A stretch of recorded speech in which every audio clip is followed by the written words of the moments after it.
वतीनं पत्रकार परिषद घेण्यात येत आहे। त्यासाठी उपस्थित भाजपचे संपूर्ण पदाधिकारी आणि पत्रकार बंधूंचं मी स्वागत करतो। आणि पत्रकार परिषद संबोधित करतील आपले जिल्ह्याचे सरचिटणीस आकाश कांबळे, त्यांना विनंती करतो। सर्वांना नमस्कार। माझं नाव आकाश विलासराव कांबळे, मी भारतीय जनता पार्टी पुणे जिल्ह्याला सरचिटणीस आहे। खरं तर आजची पत्रकार परिषद घेण्याचा प्रमुख विषय की इंदापूर तालुक्यामधील आपले तहसीलदार जीवन बनसोडे यांच्या मनमानी कारभार, स्वतःला मालक म्हणून समजण्याच्या भूमिकेतून चाललेला कारभार, त्याचा निषेध करण्याच्या दृष्टीने आजची खऱ्या अर्थाने पत्रकार परिषद आयोजित करण्यात केलेली आहे। 1 तारखेला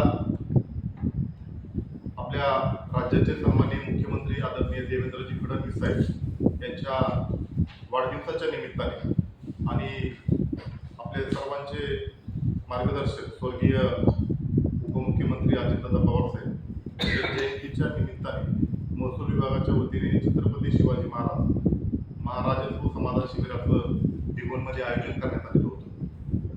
या शिबिराचे अध्यक्ष म्हणून आपले इंदापूरचे तहसीलदार जीवन बनसोडे त्या ठिकाणी अध्यक्षस्थानी होते। त्या कार्यक्रमामध्ये जीवन बनसोडे यांनी जाणून बुजून भारतीय राज्यघटनेचे शिल्पकार महामानव डॉक्टर बाबासाहेब आंबेडकर यांचा फोटो त्या ठिकाणी ठेवला नाही। डॉक्टर बाबासाहेब आंबेडकरांचं कार्य हे एका समाजापुरतं नसून संपूर्ण देशभरामध्ये, संपूर्ण जगभरामध्ये बाबासाहेबांच्या कार्याचा त्या ठिकाणी गौरव होत असतो।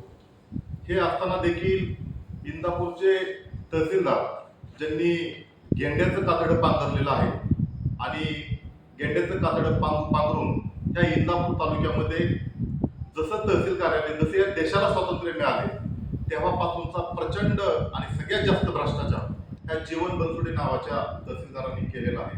त्याचा मी या ठिकाणी निषेध करतो। खरं तर बाबासाहेबांनी मुंबईच्या सभेमध्ये सांगितलं होतं की शिकल्या सवरलेल्या लोकांनी मला दगाफटका दिला। खरं तर जीवन बनसोडे यांची मी माहिती घेतली तर ते सुद्धा अनुसूचित जाती या समाजातून येतात। खरं तर बाबासाहेबांच्या आरक्षणामुळं आपण तहसीलदार झालोय, आपण एक अधिकारी झालोय आणि खऱ्या अर्थानं आपण अधिकारी झालेलं बाबासाहेबांचा उपकार हा इंदापूरचा तहसीलदार विसरलेला आहे। याचा सुद्धा खऱ्या अर्थाने इंदापूर तहसीलदाराचा एक तीव्र शब्दामध्ये निषेध करावा एवढा कमी आहे।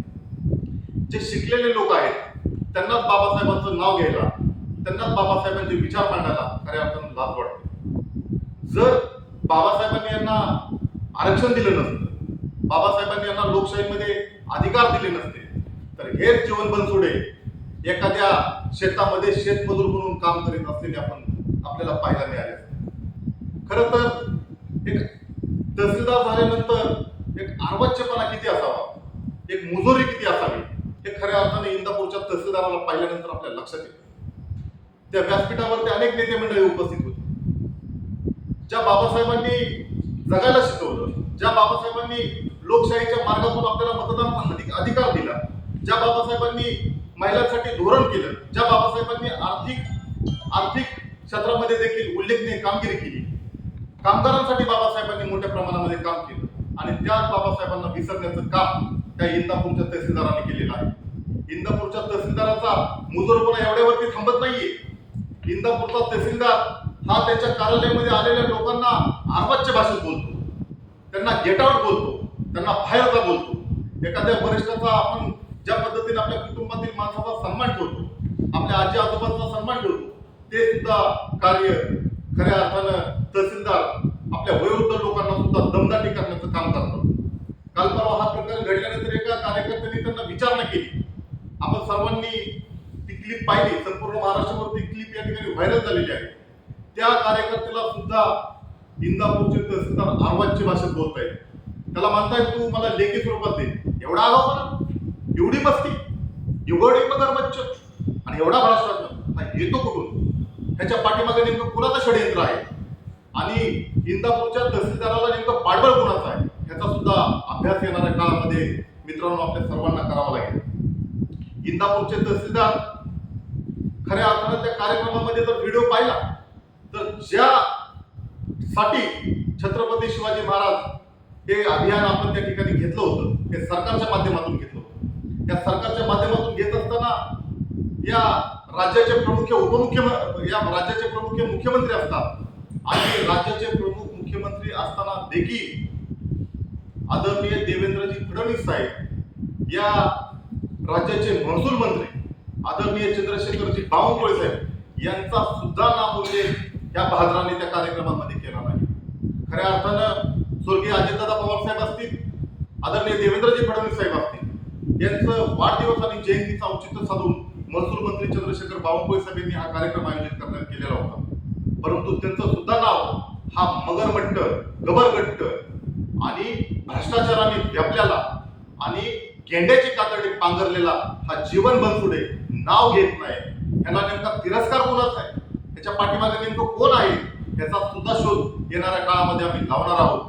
खऱ्या अर्थानं या इंदापूर तालुक्यामध्ये काम करीत असताना अनेक तहसीलदार आपण पाहिले, अनेक अधिकारी आपण पाहत असतो, पण कधीही बाबासाहेबांचा त्या ठिकाणी अपमान झाला नाही. बाबासाहेब इतके छोटे नाहीत, बाबासाहेबांची उंची फार मोठी आहे. जगाच्या इतिहासामध्ये बाबासाहेबांची नोंद घेतलेली आहे. आणि तरी सुद्धा हा ज्या समाजातून येतो त्या समाजातील आपल्या कर्तृत्वान नेत्याला, महामानवाला, ज्यांनी जगायला शिकवलं, ज्यांनी शिक्षणासाठी, ज्यांनी तहसीलदार म्हणून बहुमान्य होण्यासाठी खऱ्या अर्थानं आपल्याला, ज्यांच्या आरक्षणामुळे आपण तहसीलदार झालो, त्या महामानवाचा फोटो लावायला का विसरला, हा खऱ्या अर्थाने इंदापूर तालुका आणि पुणे जिल्हा आपल्याला प्रश्न विचारतोय. याचं योग्य पद्धतीने उत्तर जर जीवन बनसोडे यांनी येणाऱ्या काळामध्ये नाही दिलं तर त्याचे सुद्धा परिणाम त्यांना खऱ्या अर्थानं भोगावे लागतील. खऱ्या अर्थानं या तालुक्यामध्ये जसे हे तहसीलदार आले तेव्हापासून शेतकऱ्याची पिळवणूक, शेतकऱ्याची फसवणूक आणि शेतकऱ्याचं रक्त पिण्याचं काम हा जीवन बनसोडे करीत आहे. आपण पाहतोय या बुद्धीच्या क्षेत्रामधले वाळू उपसा असेल, आपल्या बॅकवॉटरचं बुद्धीचं क्षेत्र असेल, या ठिकाणची वाळू सुद्धा यांच्या संगणमताने हे त्याच्यामध्ये पार्टनरशिप मध्ये काम करतात, तिथं भ्रष्टाचार करतात, तिथून पैसे कमवतात आणि ते सुद्धा उद्नीतील वाळू उपसायचं काम यांच्या संगणमताने इंदापूर तालुक्यामध्ये चालू आहे. मला त्यांना प्रश्न विचारायचा आहे, आपण आल्यापासून किती उद्नीतील वाळू उपसा करणाऱ्या चोरांवरती, अवैध धंदे करणाऱ्या चोरांवरती आपण कारवाई केली? शेतकऱ्यांची स्थळपाणी आपण करत नाही, शेतकऱ्यांचे निकाल आपण अडवून ठेवताय आणि खऱ्या अर्थानं शेतकऱ्यांसाठी आपण काम केलं पाहिजे. जनतेतील शेवटच्या घटकातील मनुष्य हा आपला मानून, हा केंद्रस्थानी मानून खऱ्या अर्थानं तुम्ही काम केलं पाहिजे. पण तुम्ही गुंतलाय, तुमचा जोपर्यंत मालक सांगत नाही आणि जोपर्यंत एखादा सर्वसामान्य माणूस तुमच्या टेबलावरती वजन ठेवत नाही तोपर्यंत तुम्ही सर्वसामान्य माणसाचं काम करीत नाही, हा सुद्धा खऱ्या अर्थानं आरोप आज इंदापूर तालुक्यातील जनता तुमच्यावरती करते. खरं तर विषय आणखी तुमच्या विरोधात बोलण्यासारखे बरेच आमच्याकडे आलेले आहेत. वारंवार तुमच्याविषयी या ठिकाणी तक्रारी होत आहेत. हे सुद्धा खऱ्या अर्थानं आपल्या पत्रकार बांधवांनी एक सुद्धा विषय खऱ्या अर्थानं आपण तो नमूद केला पाहिजे. मी कालच त्यांना माहितीच्या अधिकारामध्ये काही माहिती मागवलेली आहे.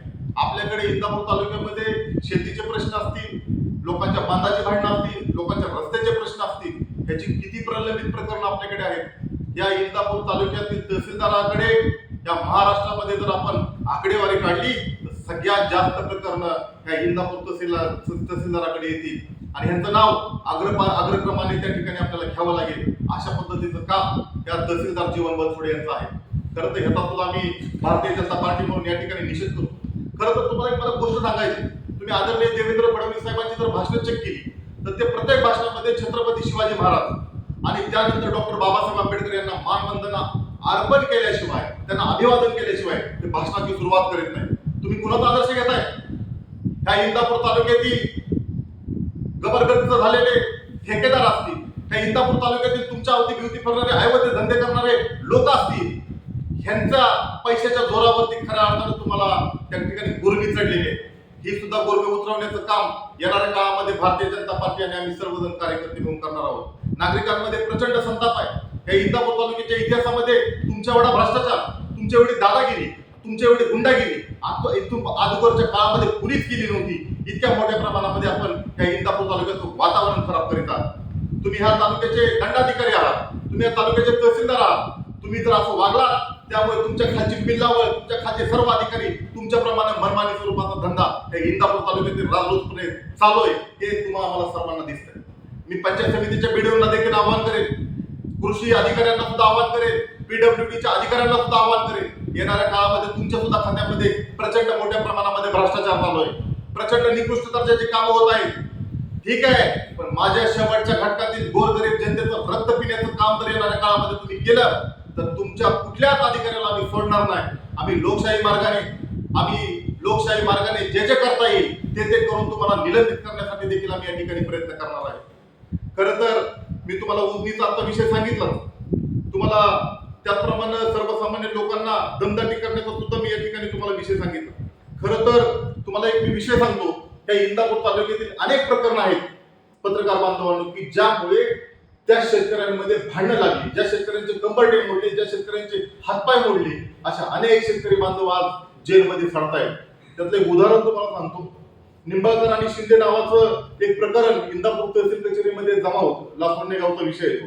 साधारण 2 वर्षापूर्वी या तहसीलदारांनी त्याची स्थळपाहणी केली. त्याचा निकाल अद्यापपर्यंत ह्या तहसीलदारांनी दिलेला नाही. शेवटी त्या फिर्यादी जो आहे त्याला बोलवला, त्याला दम टाकला. परत ह्या तहसील कचेरीत काहीच नाही. ही तहसील कचेरी ही माझ्या बापाची आहे आणि मी पैसे देऊन इंदापूरमध्ये आलोय. त्यामुळे तुमच्यासारख्या लोकांनी, सर्वसामान्य लोकांनी ह्या तहसील कचेरीमध्ये यायचं नाही, अशा प्रकारचा दम ह्या वारंवार विविध शेतकऱ्यांना ते टाकत असतात.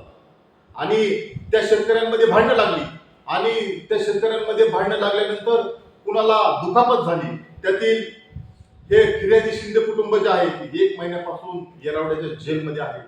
म्हणजे तुम्ही 4-4 महिने एखाद्या प्रकरणाचा निकाल देऊ शकत नाही. ही दुर्दैवी इंदापूर तालुका. नेमकं तुम्ही करताय काय, नेमकं तुमचं काम काय चालू आहे हे सुद्धा भारत देश अस्मिता म्हणून पाहतो, आपला बाप म्हणून पाहतो. ज्या बाबासाहेबांनी तुम्हाला आम्हाला जगायला शिकवलं, त्या लोकशाहीमधील खऱ्या अर्थानं मतदानाचा अधिकार दिला आणि ज्यांच्या आरक्षणाच्या जीवावरती, ज्यांच्या बाबासाहेबांच्या उपकारावरती आपण तहसीलदार झाला, तो फोटो तिथं आपण का लावला नाही ह्याचं उत्तर सुद्धा आपण या ठिकाणी दिलं पाहिजे. खरं तर 173 आता बीएनएसचा कायदा 2023 ला या ठिकाणी आलेला आहे.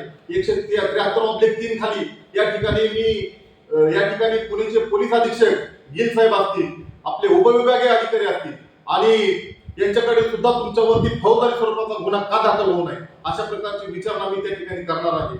आणि जर पोलीस स्टेशन याची दखल घेतली नाही तर बीएनएस ऍक्ट 2023 च्या अंतर्गत 173/3 खाली तुम्हाला न्यायदंडाधिकारी खाली या ठिकाणी आम्ही न्यायालयामध्ये देखील तुमच्यावरती गुन्हा दाखल करण्याच्या संदर्भामध्ये आम्ही त्या ठिकाणी याचिका दाखल करणार आहोत.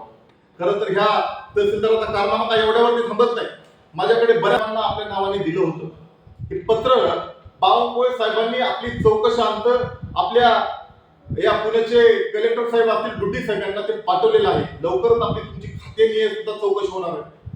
आणि सन्माननीय मुख्यमंत्री साहेब असतील, सन्माननीय बावनकुळे साहेब असतील, यांच्याकडे सुद्धा विविध प्रकारच्या तुमच्या केलेल्या कारनाम्याच्या संदर्भात आम्ही त्या ठिकाणी तक्रार दाखल करणार आहोत. हे पत्राला तुम्हाला मजकूर पुणे जिल्ह्यातील इंदापूर तालुक्याचे तहसीलदार जीवन बनसोडे यांचा मुजोरदापणा, पैसे घेतल्याशिवाय कोणतेही काम करणार नाही असा विडा उचलल्याप्रमाणे इंदापूर तालुक्यामध्ये गोरगरीब जनतेची लूट चालू आहे. असे भ्रष्टाचाराने भरभटलेले इंदापूरचे तहसीलदार त्यांचे ऐवद्य धंदे चालू ठेवण्यासाठी महिन्याला हप्ता गोळा करतात.